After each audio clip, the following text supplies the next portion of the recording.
My name is Haley Walker, 35 years old, and I live with my young daughter in a rented apartment in Tacoma, Washington. Last week, at my younger brother's wedding, an extravagant event by the lake, complete with a live orchestra and top shelf wine, my mother looked at me and said something that felt like a knife to the chest. Can you help direct the parking? Family should know how to pitch in. I wasn't on the guest list. There was no seat for me. No one called my name.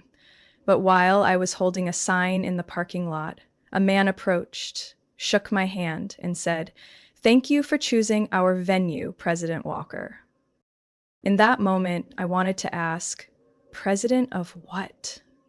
And at that very moment, the truth about my family began to crack open. Have you ever felt invisible in your own family? Leave a comment if you've ever felt like the extra person in the room. Don't forget to like and subscribe to the channel because what I'm about to tell you next is almost impossible to believe. My name is Haley Walker. I'm 35 years old, and I think the worst thing isn't being hated by your family. The worst thing is being treated like you never existed. I'm the oldest child of the Walker family in Seattle, a picture-perfect family in the eyes of our neighbors. My father, Frank Walker, ran a chain of real estate companies that built vacation homes. My mother, Cynthia, was the kind of woman who always appeared in spotless clothes, spoke sweetly in public, and had eyes like razor blades when no one was watching. My younger brother, Brandon Walker, was the youngest orthopedic surgeon ever hired by the prestigious Harborview Medical Center. He was the pride, the golden child, the one worth investing in. And me? I was Haley, the forgotten older sister. I used to be a children's book illustrator, a career no one in my family ever really understood or valued. When I was chosen by a publisher in Oregon to illustrate a new series about forest animals, I called home, my voice shaking with happiness. My mother simply said, "Oh, that sounds cute, but are you thinking about getting a more stable job?" No congratulations, no recognition, just a gentle reminder that I wasn't good enough. Everything changed when I turned 30. My husband, Matthew, died in a car accident on the highway. He had just left the house 5 minutes earlier to buy milk for our daughter, Chloe. His car was rear-ended by a drunk driver. It poured rain on the day we buried Matthew. I sat beside the casket, clutching Chloe's tiny hand. My whole family was there, but no one reached out to hold mine. My mother stood a few feet away, wearing a beige raincoat and holding an umbrella like she was attending some boring ceremony. She said just one thing to me. "Tough it out. You've got a kid to raise." No one asked what I needed. I quit illustrating not long after. Chloe was only 5 and often woke up crying from dreams where her dad came home but didn't recognize her mom. I started working part-time at the local library, then moved on to managing inventory at an old bookstore in Tacoma. When Chloe started first grade, I took a job as a part-time art assistant at her public school. My parents never visited. Every holiday season, we got invited to my parents' house, but I always knew it was more about appearances than genuine warmth. Brandon and his wife Lena always sat at the head of the table. My mother made Brandon's favorite dishes: pan-seared steak and sugar-free apple pie. Me, I was usually told, "Just bring salad, honey. No need to go overboard." One year, I didn't show up. Chloe had a fever. No one called to check in. A month later, when I called to wish my mom a happy birthday, she said something that made me swallow all my hurt. "Oh, I thought you were busy. You have a kid now. You should manage on your own. I'm not getting involved." They always made it sound like I chose this difficult life. Like I deserved to be left out for falling in love with someone who wasn't Walker material. Matthew didn't come from a powerful family. He was a public school music teacher, obsessed with jazz, who loved painting murals, and often brought home wildflowers instead of fancy bouquets. I once overheard my mom telling her friends at a spring party, "Haley always picks the hard path. She's an artist, you know. That's fine, just as long as she doesn't expect anything from us."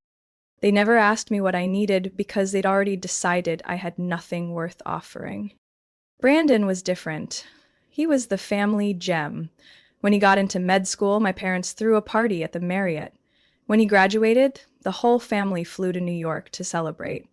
When I was accepted into an illustration course in San Francisco, I paid the tuition myself, drove myself there, and not a single person sent a text. When Grandpa died, I remember asking Mom, "So what's happening with the will?" She simply said, "We'll take care of it. You just focus on raising your daughter." And I believed her. I believed I didn't have the right to ask, didn't have a share in anything, because since childhood I'd been taught to clean up after myself, keep quiet, and fade from the family portrait they were so desperate to paint. Whenever Brandon walked in, all eyes turned to him. Mom straightened his collar before church. Dad called him the heir to the business. Lena was praised as such a capable daughter-in-law. And me? I was reminded to clean up a bit so people don't think our daughter looks messy. I tried speaking up once. At dinner, I mentioned I was working on a new children's book. Brandon looked over and raised an eyebrow. "Oh, I thought you quit drawing." My mom chuckled, probably just sketching for fun. I went quiet, and I got used to that silence like a second skin. Brandon's wedding was the final straw.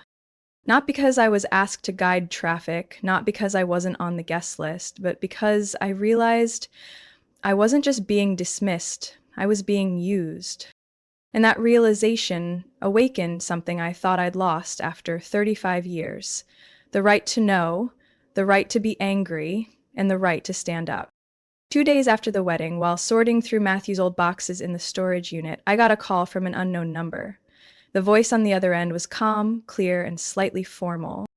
"Miss Hiley Walker, this is Evelyn Scott, an attorney specializing in estate and trust law. I believe we should meet. Soon." I held my breath. I don't understand. I didn't hire an attorney." "That's fine. I was referred by the Property Records Office.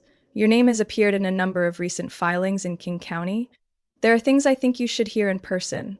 I'm at Office Suite 11 on Pine Street, near the Central Library. If you can come by tomorrow afternoon, I'll keep the time open."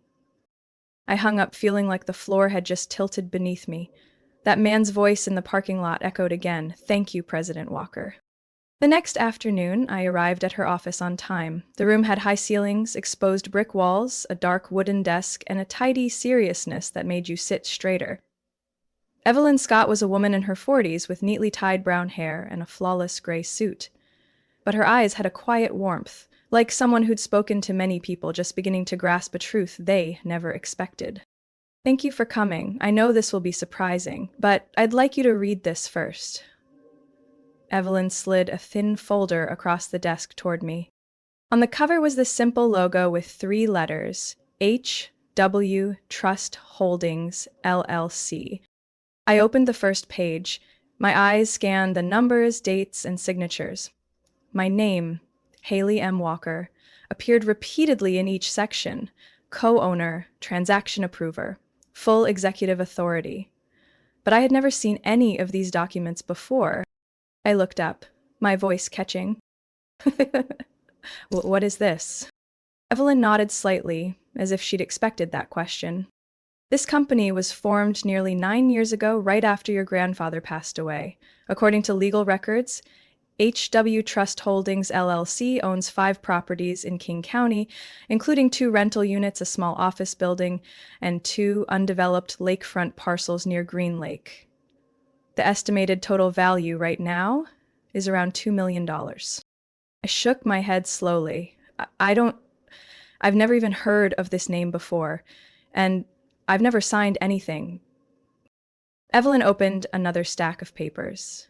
"Your signature appears across all the company formation documents, lease agreements, and legal authorizations. Some of the signatures look similar, but I suspect most were copied from prior documents."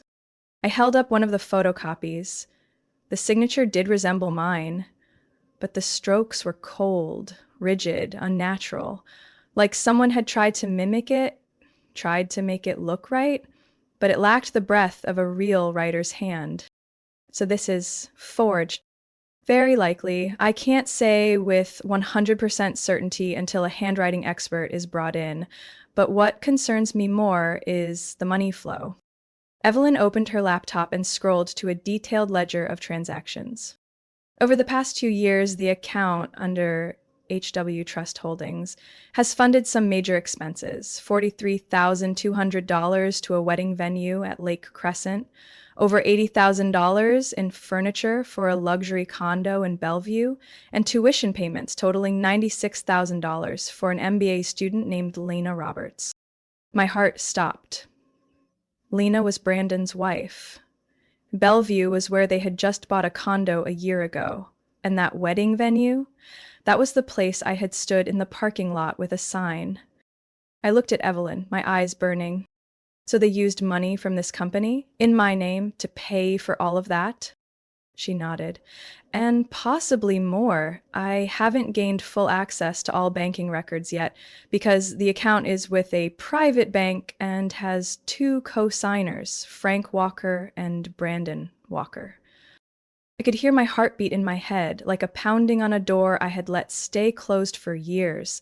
Evelyn pulled out a printed summary sheet and placed it gently on the table. Haley, I'm sorry to be the one to say this, but every current indication points to the inheritance from your grandfather being funneled into a company under your name, without your knowledge. Legally, you're the sole owner, but the access, management, and usage have been exploited by your family for nearly a decade. I couldn't speak for several minutes. I thought of the leaking kitchen where Chloe and I had to catch rainwater with plastic tubs every winter. I thought of the times I had to choose between buying cough medicine or paying the car insurance. I thought of my mother's voice when I asked about the inheritance. Don't worry about that. We're handling it.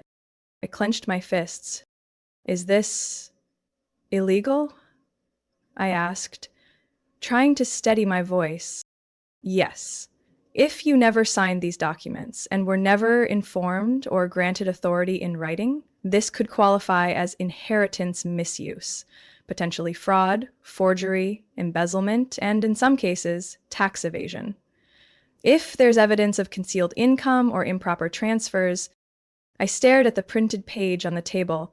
In the lower right corner was the company logo, 3 letters, HW. As if mocking me with a quiet whisper that everything I was denied was under my name all along. I looked up, no longer confused. I want to know everything, every property, every dollar of income. I want to know who took what from me. Evelyn nodded, gently sliding another document toward me. Then we began, here. The meeting was set for Sunday morning at my parents' house in the northern part of Seattle. The 2-story home with the white wooden porch and carefully trimmed front yard still looked as polished as it always had. But that day, as I stepped through the familiar gate, I wasn't the quiet daughter arriving to endure another conversation. I walked in with a folder in my bag, and my heartbeat, slow and steady. Brandon was already there, sitting on the couch, tension written all over his face. Lena wasn't with him. My father stood near the window, hands in his pockets like he was ready to walk out at any second. My mother sat upright in the chair across from me, face unreadable. She gave a slight nod as I entered. "You're here, sit down," she said, her voice trying to sound calm. "We need to clear up this misunderstanding." I sat, but I didn't set my bag down. I wanted them to see that I brought something with me. "I don't believe this is a misunderstanding." My mother pressed her lips together. "Haley, I know you're upset, but hearing things from a stranger, an attorney, about family matters without coming to us first, that wasn't thoughtful." I looked straight into her eyes. "Then let me ask now, what is HW Trust Holdings, and why is it under my name when I was never told?" My father stepped away from the window and took a seat nearby, exhaling deeply. "Haley, it's not as serious as you think. It was just a matter of financial structure. You're the only one in the family with low income and not in any federal audit bracket. We simply used your name to simplify things." Simplify things by forging my signature? By transferring hundreds of thousands of dollars through accounts I didn't know existed? Brendan leaned forward, trying to sound calm. "Sis, this started after Grandpa passed. The will left real estate, but not exact splits. Mom and Dad told me this was the fair way. Your name was just for holding." I looked at Brandon like he was a stranger. "Fair? You used my portion to pay for your wife's tuition? Buy a home for the two of you? Host a luxury wedding while I stood in the parking lot with a sign? No one answered. My mother finally spoke, her tone firmer. You don't need much, Haley. You live simply. You don't care about material things. You have a child to raise. What would you do with all that money? We were just making a practical choice. I felt my chest tighten, not from rage, but from the cold clarity of that sentence. All these years, this is what they truly believed? Living simply doesn't mean I have no rights. It doesn't mean I live to be taken advantage of. My father laced his fingers, elbows on his knees. Haley, you don't understand finance. If we left it to you, it would have been a mess. You remember when you lost $300 just from a transfer mistake when you were 25? You're not wired for this. We were trying to help. I nodded slowly. I remember. That was the month I had just given birth to Chloe. Matthew was hospitalized with pneumonia. I paid his bills with a credit card and made a mistake transferring funds from my old phone, and no one asked why. Everyone just chuckled and called me clumsy. I pulled out the folder from my bag and opened it in front of them. These are documents from attorney Evelyn Scott, transaction records from HW Trust Holdings to Brandon's wedding venue, $43,200. Furniture list for the new condo, $86,000. MBA tuition for Lena, $96,000. All paid from an account under my name. Brandon lowered his head. My father stood up and paced the room silently. My mother remained seated, eyes on the folder like it was an unsolicited flyer. And who helped me when Matthew died, I asked, voice beginning to shake. Who helped when Chloe went without health insurance for 8 months? Who asked if I had enough money to fix the leaking roof 2 winters ago? Did any of you know I skipped dinners just to save up for her medicine? My mother furrowed her brows. Haley, don't drag up the past to blame everyone. We've all had tough times. I laughed, but there was no joy in it. Your tough time was choosing between granite or marble for your new kitchen. My tough time was using rags to mop a moldy bedroom because I couldn't afford repairs. You knew I was being drained dry. And still let it happen? I never spoke up, my mother said softly, like a defense. Because I didn't know. Because I was taught that if I talked too much, I was a burden, but if I stayed quiet, at least I'd be left alone. The living room sank into silence. No one said a word, and no one looked me in the eye. Well, I'm asking now, and I won't stay quiet anymore. I want every document, every income report, every single dollar from the past 9 years, and if you won't give it to me, my lawyer will request it through legal means. My mother stood up, her voice hardening. If you choose to go this route, don't blame us for turning our backs on you. I looked straight at her. What family? The one that never looked up when I was exhausted? The one that didn't come to take me home when I lost my husband? I gathered the documents and stood, my voice calmer than ever. I don't need anyone's pity, but I do need the truth, and I will reclaim it, whether anyone stands with me or not. And I saw that my mother had no more words.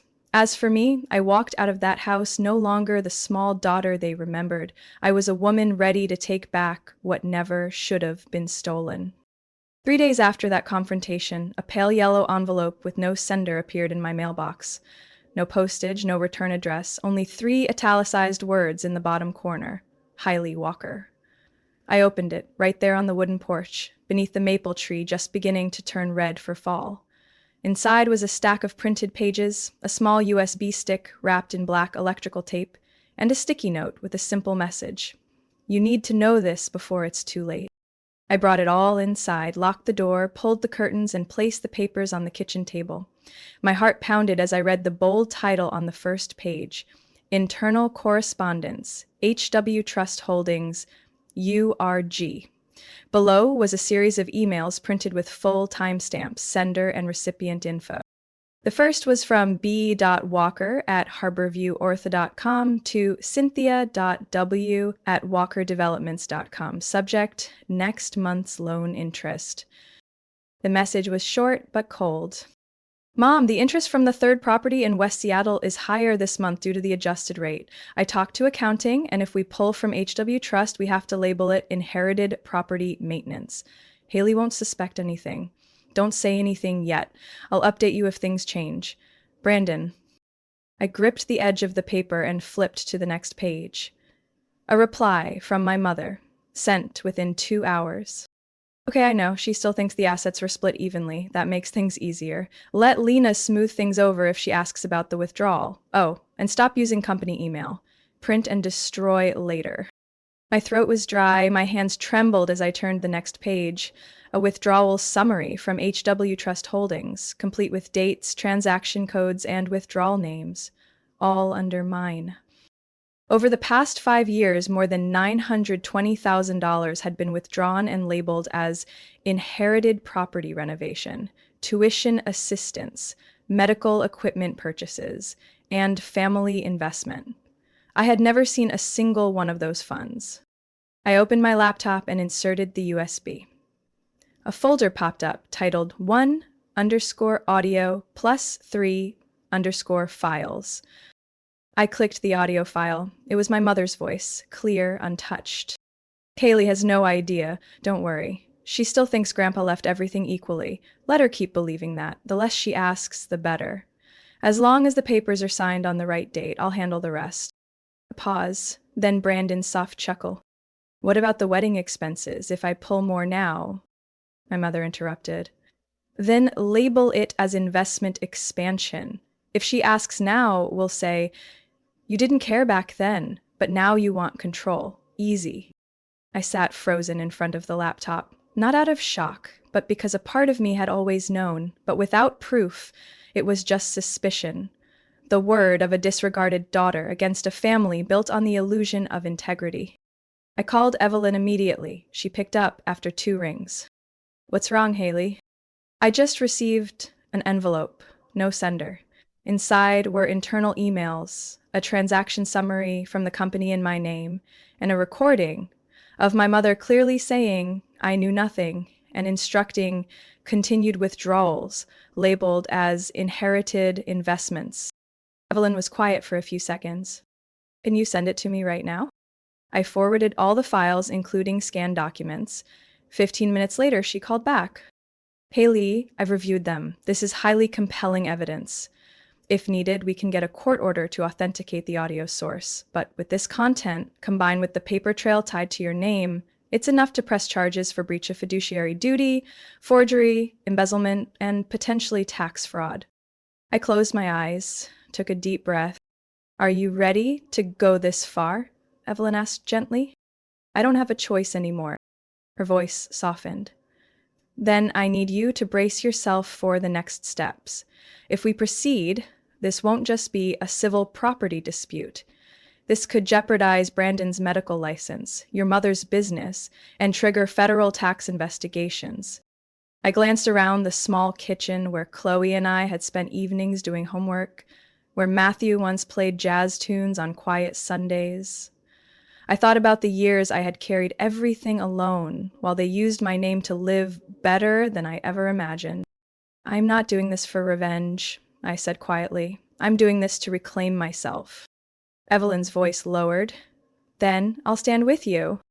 After the call, I looked back at the USB. I didn't know who sent it. Maybe someone in the family, maybe a former employee, maybe someone who had watched in silence for too long and couldn't anymore. But I knew one thing. Because of that envelope, I was no longer alone. And the truth, finally, was beginning to speak. I found that small safe on a soft, rainy morning. I was cleaning out the attic, where I'd stored all of Matthew's keepsakes, boxes I hadn't touched in 3 years, his old button-downs, faded sheet music, and a cracked wooden frame holding a photo of the 3 of us on a camping trip to Mount Rainier, me, him, and little Chloe, barely 2. The safe was tucked behind a box labeled Old Electronics.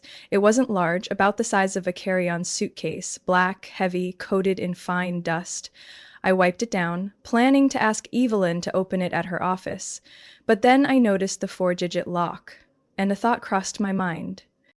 I entered Chloe's birth date. Two quiet clicks echoed like a whisper. The lid popped open. I sat down, hand resting on the edge like I was afraid opening it too quickly would unravel time. Inside, neatly arranged, were three things: a brown folder tied with a faded blue ribbon, a yellowed envelope, and a folded paper with a handwritten title in a familiar pen stroke: Will Matthew H. Walker. I held the will first. It was his handwriting, no doubt about it. I had seen that handwriting on sticky notes he left on the fridge, on anniversary letters, and even on the lyrics he wrote just for me. I, Matthew Henry Walker, write this will, fully conscious, not under duress, and without any outside influence. I leave all assets legally owned by me to my wife, Haley Ann Walker, and our daughter, Chloe Elise Walker. As for the assets related to HW Trust Holdings LLC, I have gathered documentation and submitted them to my personal attorney, Mr. Stephen Long, at the law firm Long and Kelman, Bellevue, Washington. These documents confirm that my wife is the sole and rightful beneficiary of the estate passed down by her grandfather. I tried to tell Haley about this, but wanted to wait for the right moment. If I pass before I get the chance, I hope someone will give these to her on my behalf. I paused, my eyes blurred. Every letter started to smear. I brought my hand to my mouth, trying to suppress the sob. Matthew had known for a long time, and he had stayed silent, quietly collecting every piece of the truth I hadn't had the courage to uncover. I opened the brown folder. Inside were printed tax filings from HW Trust over 3 years, along with bank receipts stamped in red, showing assets once under my name, later transferred to others under the label Temporary Investment Authorization. There was also a letter from an old notary office that once filed the forged power of attorney, signed with my name but clearly not in my handwriting. Underneath was a 1-page typed document titled Passive Beneficiary Declaration, HW Trust Holdings LLC. Matthew had signed as a witness. I picked up the remaining letter. The envelope wasn't sealed. Inside were 2 handwritten pages, undated. Dear Mr. Walker, my name is Matthew, Haley's husband. I'm writing this not out of anger, but because I can no longer stay silent watching my wife suffer at the hands of those who gave her life. I know that you and your wife used Haley's name on financial documents related to HW Trust. I know she was never consulted. I've spoken to an attorney to fully understand the situation, and I'm writing this letter to ask that you clarify everything to Haley sooner rather than later. She doesn't say it, but I see her staying up every night until 3 a.m., counting every dollar for Chloe. Meanwhile, her siblings are going to school funded by unknown sources. If you ever loved Haley the way you once claimed to, please stop this. She doesn't need much. She only needs the truth. I don't know why Matthew never sent this letter. Maybe he was afraid of hurting me. Maybe he thought he could confront it himself. But now, what matters most is he knew, and he tried to protect me. I folded the letter, laid my hand on the envelope, and looked around the small room. Chloe was at school, but I felt her presence, somehow, in the steady rhythm of my heart. I whispered into the air, I found it, Matt. I know now. The room was quiet, but I didn't feel cold anymore, because I knew, even without him beside me, Matthew had left a light behind to guide my way. And I wasn't walking alone anymore. It was a Wednesday afternoon. I was driving home after dropping off a stack of supplemental documents at Evelyn's law office when the phone rang, a number I didn't recognize, from Chloe's elementary school. The woman's voice was gentle, polite, but something in her tone made my heart skip a beat. Ms. Haley, I apologize for the sudden call, but could you come by the principal's office in the next 30 minutes? It's regarding Chloe. I drove in a haze, not from fear that she was hurt, but because of the silence after I asked, is everything okay? The woman only replied, it's better if we discuss this in person. Chloe was sitting there between 2 adults, the principal and her homeroom teacher. Her face wasn't tear-streaked or panicked, but her wide eyes looked older than 10. The teacher handed me a folder. Inside were Evelyn's financial plans, the most recent HW Trust transaction list, and my handwritten summary of potential legal actions, documents I had kept secured in my private handbag, never shared with anyone. I looked at Chloe. She looked back at me, her hands gripping the hem of her school uniform. How are you doing here?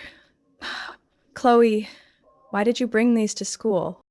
She swallowed, then turned to the teacher as if seeking permission. The teacher nodded, and Chloe began to speak, softly but clearly.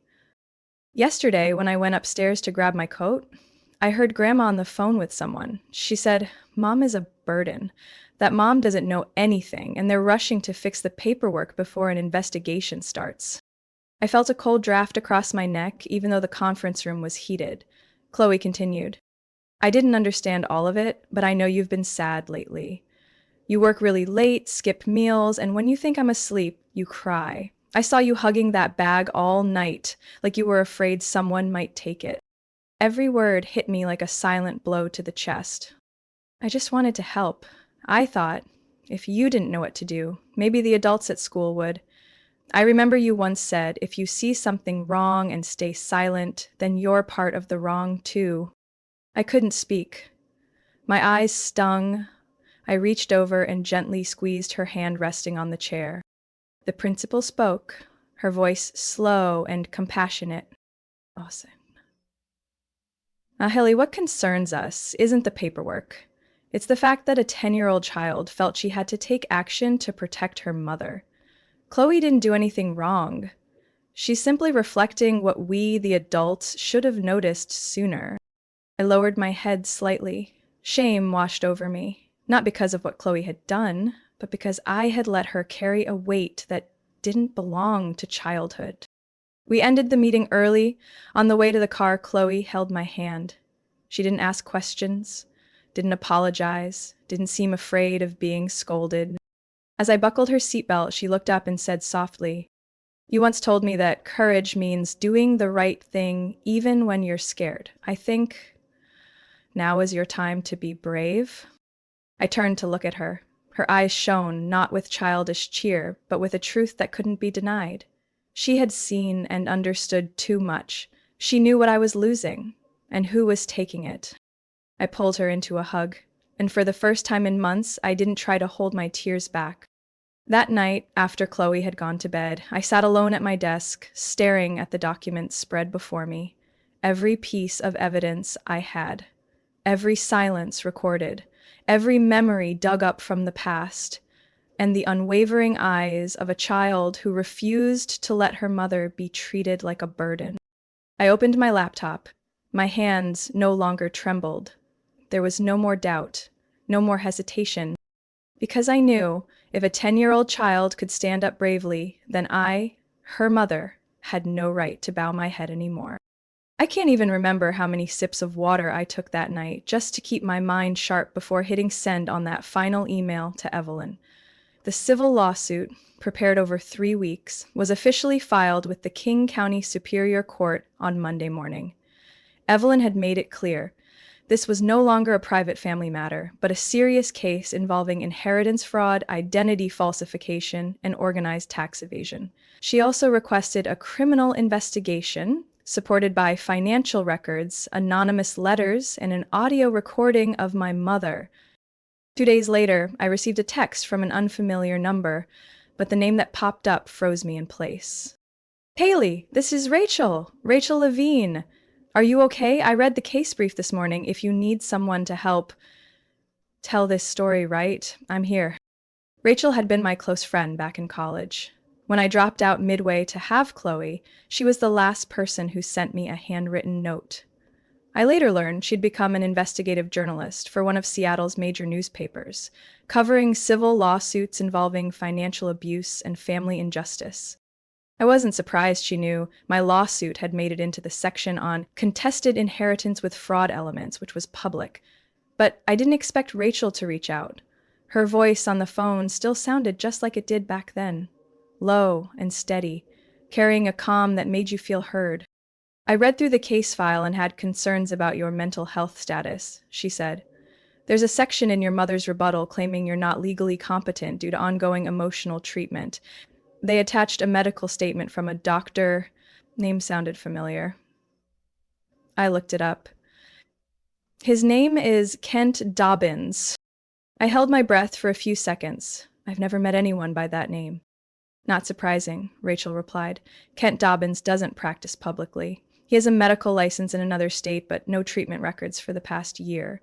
I dug a little deeper and found out he plays golf with your father. I gripped the edge of my desk. Rachel continued, now clearly angry. They forged medical documents to discredit you in court. This isn't just about money anymore. This is manipulation and abuse of power. I can launch an independent investigative piece if you give the go-ahead. I paused. The words, "You're not useless. You've been used," from Rachel made my chest tighten. Not because it was new, but because it was the first time someone had said it out loud. Do it, I said, but if possible, please don't reveal Chloe's name. She shouldn't be dragged into this. I promise. Rachel kept her word. 3 days later, the article appeared on the front page of the weekend edition of the Sound Tribune, titled, Shadows in Trust Funds When Children Become Shields for Parental Tax Schemings. The article didn't include specific names. I was only referred to as H, and the case was framed through a legal lens. But the part that brought tears to my eyes was the closing line, where Rachel wrote, "Not everyone gets the chance to speak up when the very idea of family is where their voice was buried. But one woman, after more than 30 years of silence, chose to stand tall in court, and in a society that still expects women to simply endure." I forwarded the article to Evelyn. She responded with one line, "Perfect. Expect a surprise at the preliminary hearing." And she was right. The preliminary hearing took place in a modest courthouse in downtown Seattle. My parents were there, along with Brandon and Lena. My mother wore simple clothes, thick reading glasses, and held a folder of medical records. When asked to present, she read slowly.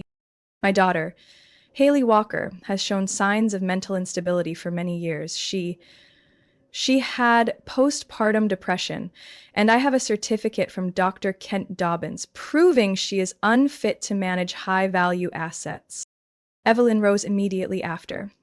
Without raising her voice, she submitted Dr. Dobbins's credential record along with evidence of his personal ties to my father. She stated, "This doctor has not practiced in Washington for over a year and a half. He has never met or treated Miss Walker. This document is falsified. We request a criminal investigation into evidence tampering." The courtroom went silent. Brandon leaned toward my father and whispered something I couldn't hear. My mother froze, her glasses slipping down her nose. I didn't look at them. I kept my eyes on the witness stand where Evelyn stood, composed and resolute like a warrior. The court adjourned to allow further investigation, but one thing had become clear. This fight was no longer just about recovering what was mine. It had become a truth that could no longer be distorted. And I felt it. I was no longer standing alone. The official trial began in a quiet, tense courtroom. I sat at the plaintiff's table, hands resting gently on the case file, eyes focused on the judge's bench. Evelyn gave me a small nod, her gaze steady and encouraging. Across the room, my parents and Brandon sat in silence, their expressions unreadable. The judge, a middle-aged woman with a calm but firm voice, asked me to stand and speak. I rose, took a deep breath, and stepped up to the microphone, scanning the room before I began. "Your Honor, today I am not just here to reclaim property that was taken from me. I'm here for dignity, for truth, and for the right to be respected as a human being." I paused, eyes resting briefly on my parents.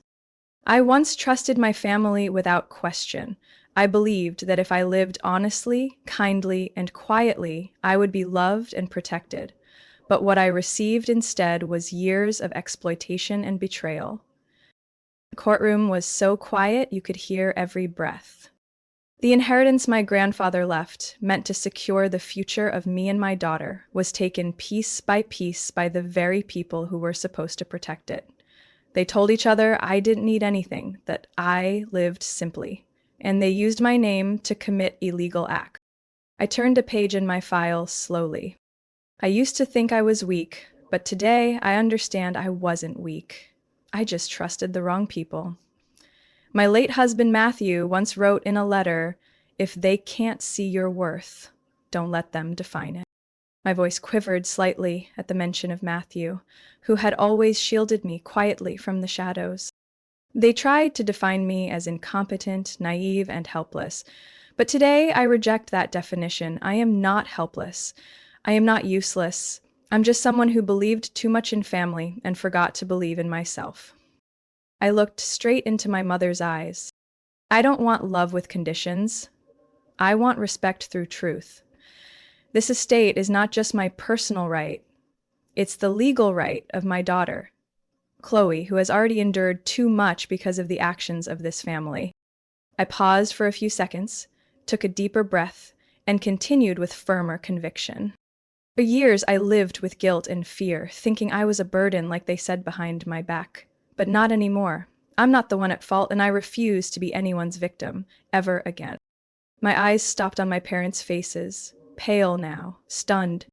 What I need is a decision from the court, a fair decision to reclaim what's rightfully mine, to restore the dignity I should never have had to lose. I returned to my seat. Evelyn gave my arm a gentle squeeze and whispered, "You did amazing." The judge nodded, then announced, "This court has heard arguments from both sides. Based on the clear evidence presented, including suspicious bank transactions, forged signatures, and the abuse of trust, the court hereby declares Ms. Haley Walker the sole legal owner of HW Trust Holdings. All financial activity conducted under Ms. Walker's name over the past 10 years is deemed unlawful and void." The entire courtroom went silent as she continued. This court also recommends that the criminal investigation proceed against Mr. Brandon Walker for aiding financial fraud and forgery. Mr. and Mrs. Walker will be subject to asset forfeiture to fully repay the misappropriated funds, including interest and damages. Control of HW Trust Holdings shall be immediately restored to Miss Haley Walker. I sat quietly, my vision blurred, though not a single tear fell. I had waited for this day far too long, and now it was finally happening, right in front of me. Across the room, Brandon had his head bowed, his expression blank. My mother wouldn't meet my eyes, her hand trembling on the edge of the table. My father sat frozen, as if everything he'd once believed in had just collapsed. I stood up slowly, turning back for one final look at them. I never wanted this to happen, but I was left with no other choice but to stand up for myself and my daughter. I hope that from today on, people will understand that a person's worth is not defined by the conditions others place on them. I walked out of the courtroom, down the long hallway bathed in soft afternoon light. Evelyn walked beside me, gently resting her hand on my shoulder. "You know, Haley, today wasn't just a legal victory, it was your victory. The victory of a woman who once was overlooked, but has now reclaimed her voice and worth." I gave her a faint smile, feeling lighter, as if I had finally shaken off some invisible burden. From now on, I won't let anyone define me again. I know exactly who I am and what I deserve in this life. Evelyn looked at me, nodded, her eyes glowing with pride. I kept walking, knowing that from this day forward, I hadn't just taken back control of my assets, I had reclaimed something greater. The right to live as my true self without needing anyone's permission. I chose a small house near Green Lake, not far from downtown Seattle, but quiet enough that every morning I could hear birdsong and the scent of fresh grass drifting through the window. A white-painted home with a gray-tiled roof, a long wooden porch overlooking the lake, and a little garden in the back. Chloe planted strawberries. I grew lavender. Every afternoon after school, she'd wash her hands in the rainwater basin and run to the studio I'd set up in the spare room near the kitchen, a space always bathed in soft, slanted sunlight through a large glass window. I didn't buy this house to prove anything. I bought it because I wanted us to have a place that truly belonged to us. No approval needed, no permission asked. Just me and Chloe. I regained control of HW Trust Holdings, but I didn't rely on it for my life. I kept only a small portion for myself and used most of the restitution money from my family to establish the Walker Fund, a scholarship supporting children who lost parents to accidents. Chloe was the inspiration. Matthew was the reason. Every time I drafted an application for a child, I imagined, if I hadn't had Matthew, if he hadn't held me during my darkest moment, would I have had the strength to rise again? Then one day, a letter arrived from the state's youth art competition. Chloe, now 10, had made it to the finals with her painting titled The House with Gentle Hands. I didn't ask her why she named it that. But that night, as I quietly went in to tuck her in, I saw her sketchbook left open.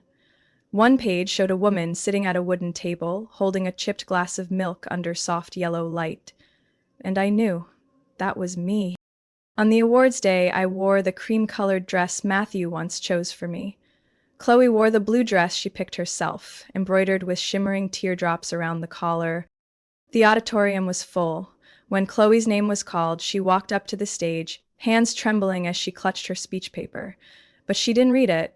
She looked up, scanned the crowd for me, then spoke in a quiet but clear voice. Someone asked me what my parents do. My dad was a hero. Even though he's gone, I still see him in the dreams I draw. And my mom is the strongest person I know. She used to cry in her room, but still smiled at me every morning. She had nothing left, but still got me to school on time, still made dinner, even if it was just leftover vegetables. My mom doesn't need praise.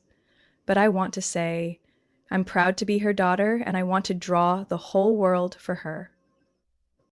I can't remember how I reacted in that moment, just the feeling of my hands trembling, as if someone had gently touched every nerve in my chest. A woman beside me leaned over and whispered, "She's incredible. You're so lucky." I only nodded, couldn't speak, because in that moment I no longer saw the years of loss, betrayal, or deceit. I only saw Chloe's eyes, bright, strong, and fearless.